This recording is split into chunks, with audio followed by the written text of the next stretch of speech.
Sejam bem-vindos aqui a mais um episódio do nosso podcast Ninguém Te Conta Isso. Hoje eu tenho aqui a honra de receber um grande amigo. Fazia tempo que eu não falava com ele, essa pessoa, mas vamos apresentar ele aqui direitinho. É o doutor Fernando Rodrigues, advogado, mestre em Direito pelo IDP, que é o Instituto de Direito e Pesquisa, e ele fez seu trabalho na linha de pesquisar o direito com a economia, os efeitos de um dentro do outro. Também depois atuou como ex-secretário nacional de Políticas Públicas da Previdência do Brasil, os governos anteriores, e também foi presidente do IPREV, do Distrito Federal. Depois ele atuou como presidente do IPREM, que é o Instituto da Previdência aqui do município de São Paulo. Depois também atuou no IPREF, que é o Instituto de Previdência também de Guarulhos, né? Aqui Guarulhos é uma grande cidade aqui do estado de São Paulo. E é especialista em contratos bancários, especialmente na relação de consumo. Fez essa especialização na ESA, né, que é a Escola Superior da Advocacia. E hoje ele está aqui conosco para falar sobre a lei do superendividamento. Seja bem-vindo, doutor Fernando. Olá, doutor Anísio Castelo Branco. Castelo Branco é um amigo de longa data. Trabalhamos num projeto no passado, coisa de 10 anos, 10, 15 anos atrás. A gente atuou, estamos ficando mais experientes. A gente atuou nessas questões que envolvem justamente contratos bancários, e o contrato bancário é um contrato leonino, né? E a gente já discutia isso lá no passado. Então, e o nosso convidado de hoje aqui é uma pessoa muito especial. É o doutor Matheus. Quem é o doutor Matheus? O doutor Matheus é um especialista em direito imobiliário, em direito civil de uma forma geral, mas ele atua muito nas questões ligadas à regularização fundiária, né?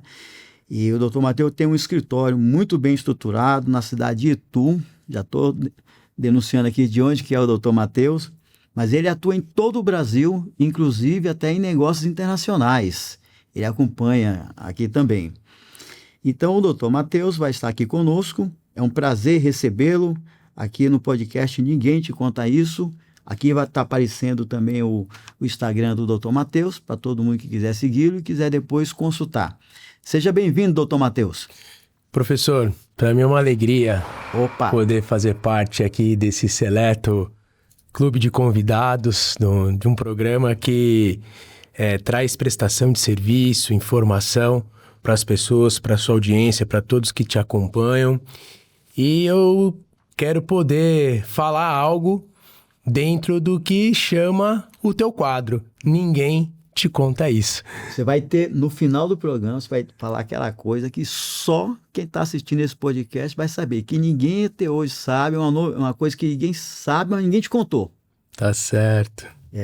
Tá bom assim, doutor? Tá ótimo. Muito obrigado. Uma satisfação, uma alegria estar junto aqui com o senhor. Hoje, o nosso convidado aqui é o advogado, especialista em inovação jurídica, é o doutor Maurício Morishita, idealizador do portal Seu Perito. É uma plataforma, pelo que eu entendi, que conecta advogados a peritos em todo o país, promovendo a eficiência e a colaboração técnica jurídica. Então, seja bem-vindo, doutor Maurício. É um prazer recebê-los aqui no podcast Ninguém Te Conta Isso. Prazer é meu. Muito obrigado pelo convite, professor Castelo Branco. Uma pequena correção, eu sou um dos idealizadores do Seu Perito. Essa é uma ideia que surgiu de uma necessidade do dia a dia do nosso escritório, e nós, como entusiastas da tecnologia, decidimos colocar uma dor de mercado em pé. Transformar isso em um negócio, uma tecnologia, uma startup, e ela está aí desde 2017 até os dias de hoje. Um modelo de negócio já validado, consolidado, em fase de aprimoramentos, mas que nos deixa muito felizes com tudo que vem acontecendo, pelo respaldo, por todos os tipos de depoimentos que a gente vem colhendo de usuários, advogados a respeito do valor que a nossa plataforma traz para todos essas pessoas. E hoje eu vou receber mais um convidado especialista. Eu tenho aqui a honra de receber aqui um advogado, que ele atua aqui em Miami, no eixo São Paulo, tem escritório em Santa Catarina, na Bahia. É um cara aqui que trabalha com intermediação de negócio e ele criou assim um tema bem interessante para a gente falar, que são os processos, as ações de grande repercussão. E ele vai explicar para a gente hoje o que é isso, como é que são essas ações de grande repercussão. Então vamos receber aqui com muito carinho aqui no podcast Ninguém Te Conta Isso, o Dr. Rudolf Rocha. Obrigado, professor Castelo Branco. É um prazer incomensurável estar aqui. É uma honra você hoje que está sendo aí um grande entusiasta, né, para a área do direito, trazer essas informações, trazer temas novos para a sociedade. Então eu fico muito honrado pelo convite. Peço a Deus que Ele continue abençoando aqui o seu podcast, o seu trabalho. Você que é um grande perito na área judicial, um escritor, uma pessoa que a gente tem uma grande admiração. Então eu fico muito feliz por vários motivos de estar fazendo parte aqui desse podcast. Obrigado pela oportunidade e eu não tenho dúvidas que a gente vai poder trazer esclarecimentos muito bons para a sociedade, que vão, de alguma forma, enriquecer aí o conhecimento das pessoas. Inclusive, o nosso entrevistado aqui de hoje, ele tem aqui livros, né, que ele fala sobre impactar ou você ficar naquela mesma posição. Então, eu tenho aqui a honra de receber o doutor Antônio Carlos de Freitas Júnior, mestre, doutor pela USP, muitos cursos de PNL, neurolinguística, neurociência na Universidade Federal aqui do estado de São Paulo, e também até curso de liderança na School Business de Harvard. Na Law School. Na Law School. Na própria School, Escola de Direito. Escola de Direito de Harvard. Lá do Suítes. É isso, exatamente. O pessoal só contratava de Harvard lá, só o cara que enganou lá. Todo. Exatamente. E ele vem falar aqui, inicialmente, desse livro, né? Sobreviver ou Impactar. A sua escolha é sua. Doutor, seja bem-vindo e fala um pouco desse livro que eu achei o tema espetacular. Muito obrigado, professor Castelo Branco, pelo convite. Ninguém Te Conta Isso. Uma proposta de trazer informação de qualidade. Muito obrigado. Gratidão a vocês que estão nos assistindo. Enfim, gratidão pelo convite e poder compartilhar a nossa mensagem. A lei do superendividamento. O que é exatamente isso? Regularização fundiária. O que faz? O que essa área trata exatamente? E hoje nós vamos tratar de duas áreas que estão aí intercaladas, que é a área da perícia e a área da advocacia. Tema bem interessante para a gente falar, que são os processos, as ações de grande repercussão. E hoje a gente vai falar aqui de um tema bem interessante. Fala da gestão de carreira jurídica, né? Seria um absurdo, doutor, eu dizer que o nosso Código de Defesa do Consumidor, que é a Lei 8.078, de 11 de setembro de 1990, eu diria que é um dos melhores códigos do mundo. Olha, não sou eu que diz isso, a gente discute muito na academia. O Código do Consumidor, ele é o Orlando Gomes, o grande doutrinador do direito do trabalho, direito civil no Brasil, baiano, ele diz que é um microsistema. É um microsistema legal, porque você estabelece regras, princípios e regras, porque na verdade o direito moderno ele é baseado nisso, princípios e regras. Então existe o princípio maior de todos, que é o princípio da dignidade da pessoa humana, o artigo 5º. Só para finalizar, o Código do Consumidor do Brasil ele é uma síntese de estudos das melhores experiências acontecidas na Europa e também nos Estados Unidos, e por isso que ele se transformou numa referência mundial, por conta de ele ter, como a gente fala, de microsistema. Ele compreende normas de direito civil, de direito do consumidor, de direito penal, de direito administrativo, tudo convergente para garantir que o consumidor tenha uma proteção devida contra o leão. o leão que está na outra parte do contrato. Criar escritório da década de 90. Eu digo igual. Pega o mundo. Sucedido. Mas esse bem-sucedido da década de 90 e de 80 é muito diferente em 2025. O que ele foi preciso fazer em 80 e 90 é bem diferente do que é necessário em 2025. Então as pessoas projetam, às vezes, certo grau de sucesso com um background numa época muito diferente. Uma cidade hoje é muito mais dinâmica, é um mundo VUCA, é um mundo que tem informação, tem muita informação, às vezes pouca curadoria de informação. É um mundo diferente, que vai necessitar... 24 horas mudou tudo. Que vai necessitar skills diferentes. E outra questão que o professor bem coloca, as pessoas veem muito a capa, né? O Instagram, o palco, e esquece de ver o bastidor do sucesso. Certo. E a pessoa quer abrir um escritório, botar uma plaquinha e acha que isso vai ter cliente. Exatamente. Acha que, não, vou fazer uma excelente peça, todo mundo vai comprar. Não, ninguém vai comprar sua excelente peça. Você não vai fechar a conta. Aí você vai ficar mendigando o cliente, ou vai falar que o mercado tá ruim, ou vai falar que agora não dá mais para ser advogado, que o tempo passou, enfim, procurando todas as desculpas possíveis no mundo exterior.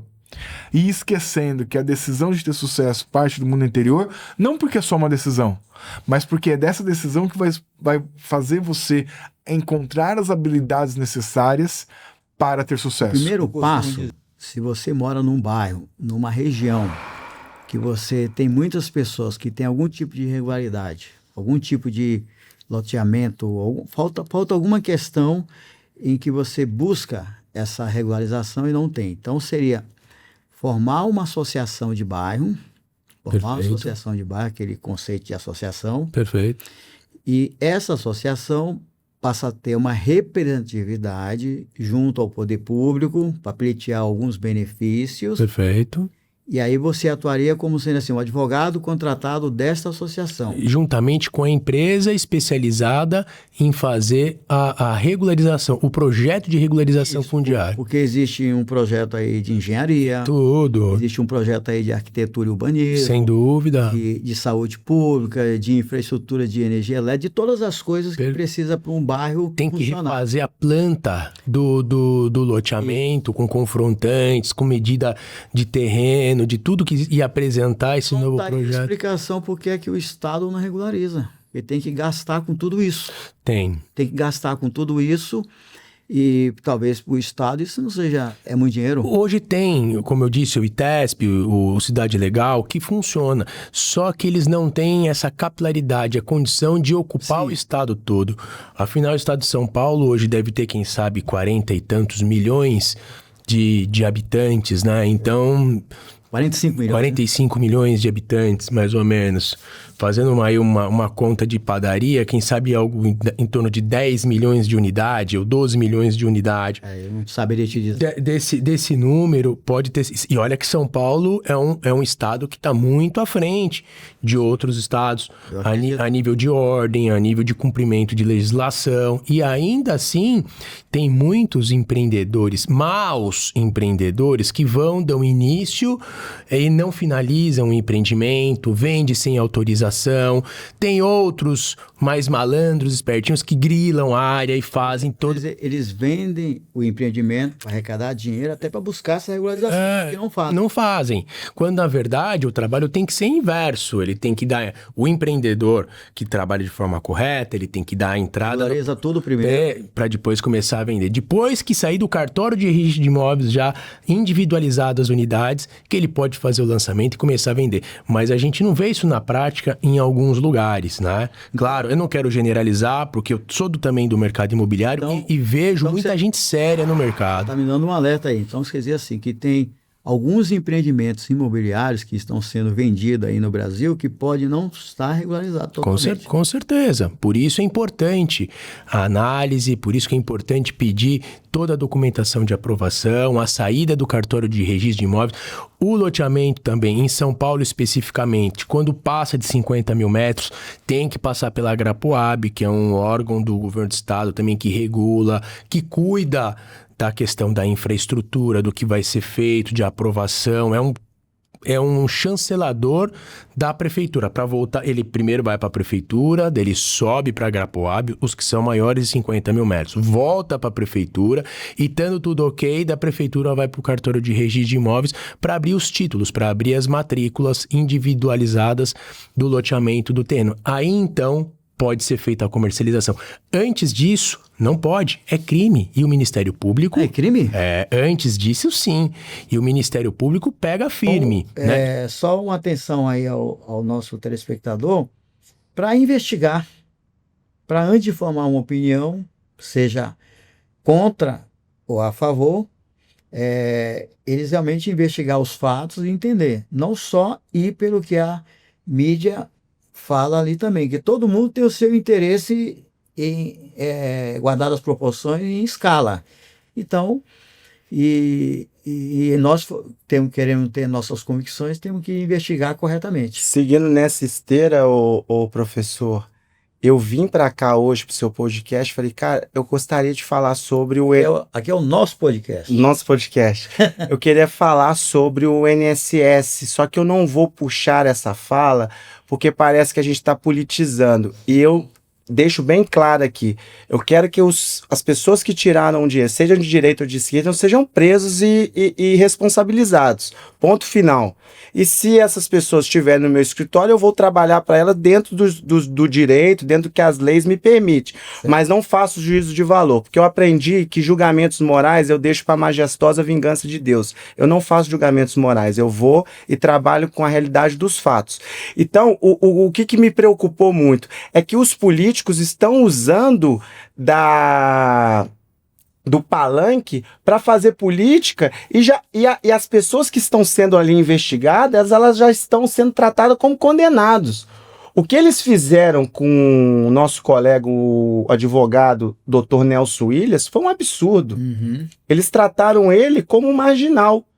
Não tiveram nenhum tipo de ética, de cortesia, e ele se prontificou, respondeu as perguntas. Então ali não é uma comissão imparcial, ela é totalmente parcial, porque as pessoas já falam como se a pessoa fosse um condenado.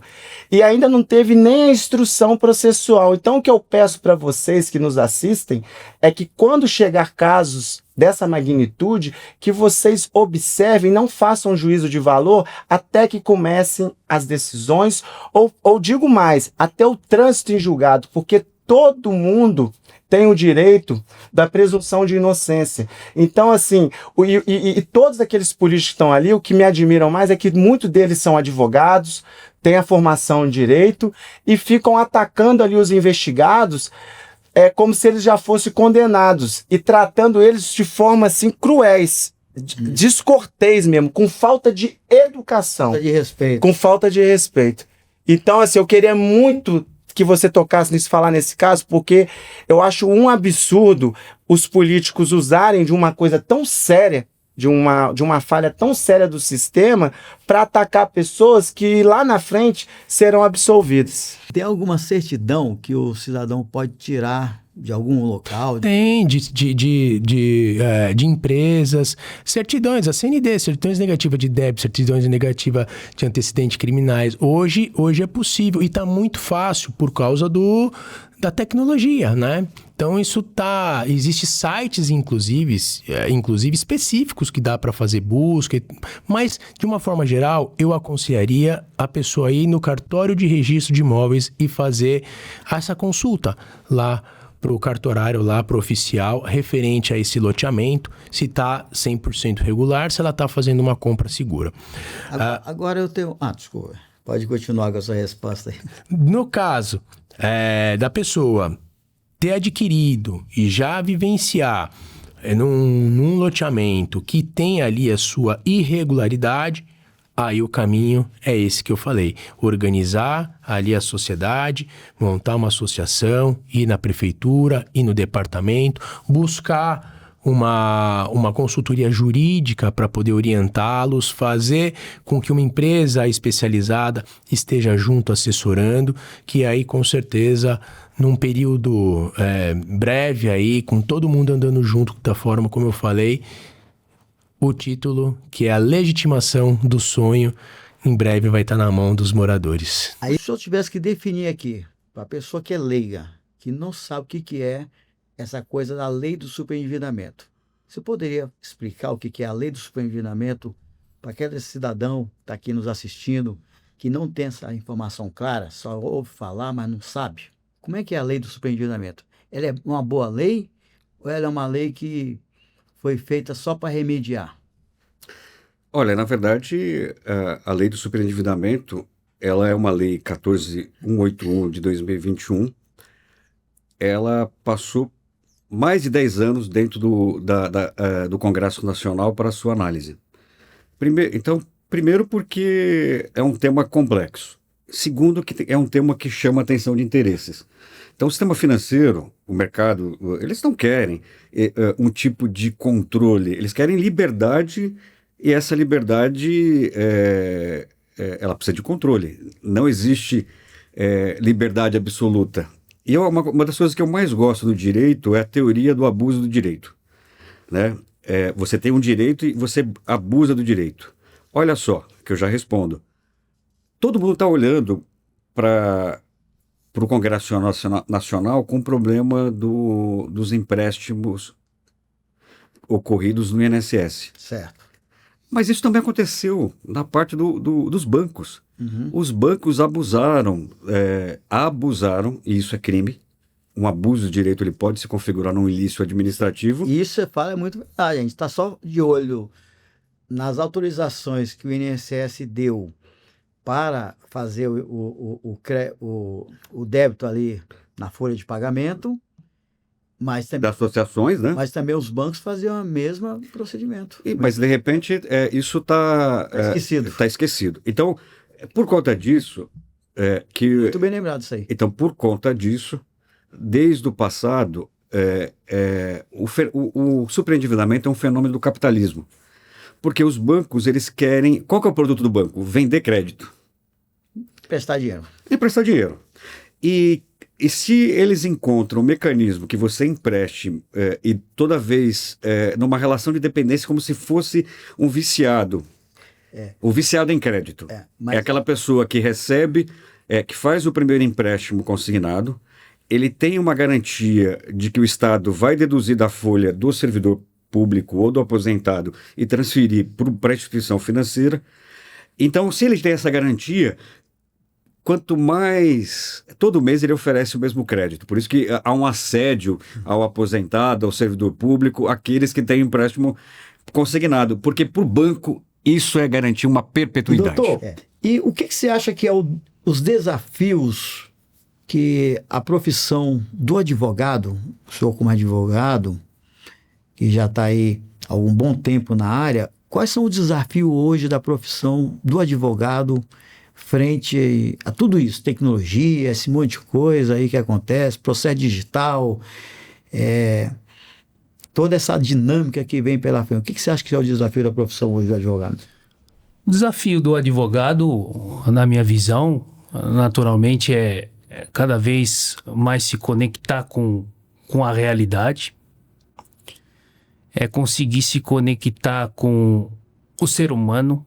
Eu acho que esse é um valor essencial, fundamental, até para a gente desenvolver bons trabalhos, inclusive no aspecto pericial. E além do conhecimento técnico, cada vez mais profundo, sem desconhecer, evidentemente, as novidades tecnológicas. Então, o profissional que alinha e detém esses conhecimentos e se aprimora nessas áreas, inclusive de desenvolvimento até de relacionamentos, desenvolvimento pessoal, eu reputo hoje um valor essencial, além da parte técnica, para que possa desenvolver muito bem suas atividades. Quem não se conecta com o seu cliente, quem não se conecta diretamente com as operações, com o negócio, seja ele um profissional do direito, seja ele um perito técnico, não desenvolve um bom trabalho. E digo isso especialmente para nós, que somos contratados para resolver problemas. É verdade. Se parto do pressuposto que se a gente não tiver esse equilíbrio dentro do nosso âmbito pessoal, como que a gente pode resolver problemas alheios? Para todos os advogados, você sabe que tem aquele provimento, eu sempre estou falando isso para todo mundo, aquele provimento 188 da OAB, que fala da advocacia investigativa. Sim. Que é onde o advogado ele faz lá a linha do tempo, ele faz uma investigação propriamente dito e ele pode, a partir daquilo ali, fazer uma perícia investigativa. Claro. E aquilo passa a ser um elemento novo de prova no processo que o juiz... tem um laudo aqui assinado por um profissional que está dizendo coisas aqui que não foi dito no processo. Sim. Aí o que ele poderia fazer? Ele poderia pedir uma segunda opinião de um outro perito, de um outro profissional, mas já causa um evento diferente no processo. Um evento diferente no processo. Sim. Que pode, eu estou querendo ir para esse caminho, mas tem uma prova aqui dizendo que esse caminho não pode ser. Porque, caso contrário, nós sabemos que no direito existe uma palavrinha que para muito pode ser um palavrão, mas é a hermenêutica jurídica. Claro. Para quem não conhece, é você ter a sua opinião e você fundamentar a sua opinião. Ou seja, eu posso ter a mesma decisão, posso ter várias decisões diferentes para o mesmo caso. Claro. E todas justificadas e todas serão aceitas. Muito bem fundamentadas, muito bem articuladas. Isso aí, então o juiz ele dá lá o fundamento, justifica e está dado. Sim. Então, como é que você muda isso? Você muda sendo inovador. Cartão de crédito consignado, cobrando 10% no estado de São Paulo para professor que ganha R$5.000 por mês, né? É um absurdo, é uma vergonha. O estado de São Paulo é vergonhoso, sabe por quê? Porque no INSS, no mínimo, você se digna a estabelecer um percentual em relação ao que eles podem cobrar. Já que você está usando... Se você está usando aqui o meu poder de Estado de capturar o recurso do servidor no momento em que ele vai receber e repassar para o cliente, o que eu quero do outro lado? No mínimo que esse órgão, e o Estado de São Paulo não faz isso, estabelece limites. É um absurdo que isso aconteça aqui. É um absurdo que uma instituição financeira que está querendo ser vendida, está sendo incorporada por um banco estatal lá de Brasília, cobra 8% aqui do servidor. E essa instituição obrou, sabendo um risco na jogatina, e ela sabia que era impagável, ela sabia que era isso. E tem muito banco que faz isso. Que ele se preocupa em te dar um empréstimo aqui e não se preocupa com a consequência do pagamento lá no final. Ele quer... E aquilo gera um lucro no balanço dele no primeiro ano, aquilo joga lá para frente. Então, é muito complicado. Cobrar 8%, eu estou falando para você, 8%, vamos ver, faz a conta de padeiro aqui, 10,80 simples por mês, mas é juros sobre juros, 300%, 400% ao ano de juros, que o Estado de São Paulo autoriza que haja o débito, a consignação, ou seja, o débito na fonte do recurso do professor, do policial militar, do juiz. Eu acho isso realmente criminoso. O que eu até poderia, em abono a essa sua bem colocada ponderação, professor, é o seguinte, os ouvintes poderiam levantar. Poxa, mas não existe o perito judicial? Existe. Que é a figura do perito, do juiz, ele vem para dirimir questões técnicas. Sim. Sim, mas o contraditório na esfera técnica, ele se forma justamente com a figura dos assistentes técnicos. Uhum. Que é justamente esses profissionais que a gente procura aproximar do advogado para que o contraditório técnico se forme. Uhum. De uma maneira que esse assunto possa ser debatido à altura. Certo. E um ponto que é super relevante dentro da esfera jurídica. Evidentemente que o perito judicial é aquele profissional de confiança do juiz. Perfeito. Mas não necessariamente o juiz está obrigado a acolher as considerações e conclusões do seu perito. Isso. Então, se você tiver o amparo de um bom assistente técnico que saiba rebater quando contrariado os seus interesses, sim, o juiz pode acolher as suas considerações em detrimento das considerações do perito judicial. Desde a minha primeira ação protocolada até eu receber o meu primeiro cumprimento de sentença, porque o banco usava de muitos meios para procrastinar o cumprimento de sentença. Demoraram-se 9 anos. Sei. Eu só fui ver o primeiro honorário depois de 9 anos, mas no direito é assim, né? A gente tem que trabalhar e focar e continuar. Você falou já 2 vezes aqui na nossa conversa aqui a palavra uso campeão. O que é exatamente isso aí? As pessoas... Isso parece coisa assim de antigamente. Não, mas ela é muito atual. Ainda funciona. Sim, o uso capião, ele é um instrumento jurídico, é um remédio jurídico que vem também regularizar algum tipo de inconformidade no imóvel.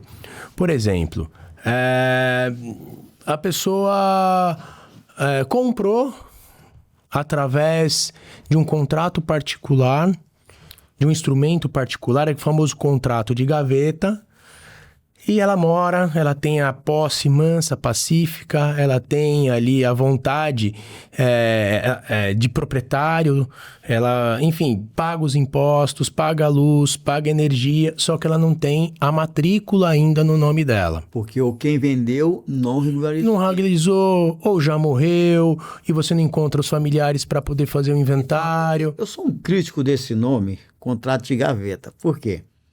Porque se a pessoa tem um contrato com outra pessoa, ela tem um contrato. Tem um contrato. Aquele contrato é legítimo. Ele é popularmente chamado, né? Contrato. O pessoal chama de contrato de gaveta. Mas não é que aquele contrato parece que é um contrato ilegal. Não, tem força regular. jurídica. Ele é um contrato legítimo. Legítimo, tem força. Apenas a pessoa que comprou aceitou comprar daquela forma, dizendo assim, olha, tá bom, quando você terminar essa parte que você está terminando aí, você passa o imóvel com o meu nome, né? É uma coisa que pode acontecer. Aí, neste caso aí, o contrato, ela só tem direito porque tem um contrato legítimo. Uhum. Então, o que ela não tem, na verdade, é a transmissão do bem para ela. Do domínio. Ela está na posse, né? Mas ela não tem ali o título efetivo, que é a matrícula do imóvel em nome dela. Então, existe alguns tipos de uso capião. Por exemplo, o uso capião urbano com imóvel até 250 metros, um único imóvel, a pessoa pode aguardar 5 anos, se ela demonstrar os 5 anos que ela está na posse e tal, ela entra com o uso capião e ela vai conseguir ali o título de propriedade em nome dela. E a matrícula sai limpinha. Certo. Sai uma matrícula nova. E é um direito legítimo. É um direito legítimo, tá na lei. E como você bem disse, para as pessoas entenderem, no cumprimento de sentença é assim, você vai discutir o cálculo, o direito já está consolidado, aí vai discutir quanto que a pessoa tem que receber. Então, se nós entramos a grosso modo pedindo 1 milhão, o banco, para contestar o valor, que no cumprimento de sentença ele só questiona o valor. Ele, para questionar, não, eu não devo 1 milhão, eu devo 500 mil, ele tem que fazer o depósito judicial sobre 1 milhão. E ali vai ficar discutindo a ação, quanto que ele tem que pagar. E 99,99 das vezes, o banco é condenado a pagar sobre o valor que a gente entra executando. E nesse trabalho, a gente sempre precisa do trabalho de um perito, como o professor Castelo Branco, para estar fazendo a perícia do processo e o juiz está liberando o alvará. Eu tenho 3 filhos, um de 21, um de 9 e um de 6. Imagina se eu fizesse pro meu filho de 6 tudo o que ele pede. Ele ia jantar brigadeiro, almoçar batata frita, ele não ia para a escola, ele não ia estudar. Com certeza. Então, se eu fosse um pai que estivesse buscando agradar o filho, eu seria um péssimo pai. Nossa, é mesmo. E às vezes você, para agradar o outro, você está sendo um péssimo amigo, um péssimo advogado, um péssimo professor, um péssimo gestor. Ser gestor de verdade, ser advogado de verdade, é saber explicar para o cliente as questões. Porque você promete algo que não cumpre. Às vezes ele não compreende o direito corretamente e tem falsas impressões, tem falsas expectativas. Ele vai tomar atitudes porque você quis agradar ou com medo de um contrato, com medo de sobreviver, né? Sobreviver é agir pelo medo, né? A sobrevivência é a ação do medo. O medo de passar fome, o medo de não pagar o boleto, o medo de ficar sozinho, o medo de perder a esposa, o marido. Neste medo, você acaba exercendo pessimamente o seu papel. Porque se eu for aquele cara que morre de medo de separar da minha esposa, provavelmente quando a minha esposa precisar de alguma correção, eu não vou fazer. Chega casos para mim, eu não concordo com o advogado. Aí eu chamo o advogado, converso com ele, olha, essa sua tese aqui vai dar ruim para cá. Aí, melhor de chamar o cliente aqui e explicar isso para ele. E aí, às vezes, a gente chega num consenso e muda o diagnóstico e a forma de resolver aquele problema jurídico. Sim. Eu faço isso. Eu falo para os meus clientes o seguinte, olha, isso que você está querendo, eu não vou fazer você gastar dinheiro comigo, porque não vai somar no meu currículo, eu vou ganhar teu dinheiro, você vai me pagar, eu vou entregar meu trabalho, não vai dar o efeito que você precisa. Entendeu? Então, segue por esse caminho aqui que é melhor. Eu tenho essa coragem de falar para os clientes. E eu não estou preocupado se eu vou ou não agradar, esse tipo de coisa. Isso que você está falando é muito importante, porque eu já ouvi numa palestra, acho que foi o Cortella que falou uma vez, assim, o cliente pensa que tem razão. O cliente sempre tem não, o cliente pensa. Se você é o especialista, por que ele está te contratando? Sim. Se não, ele não precisava de você, se ele já sabe o que tem que fazer. Sim.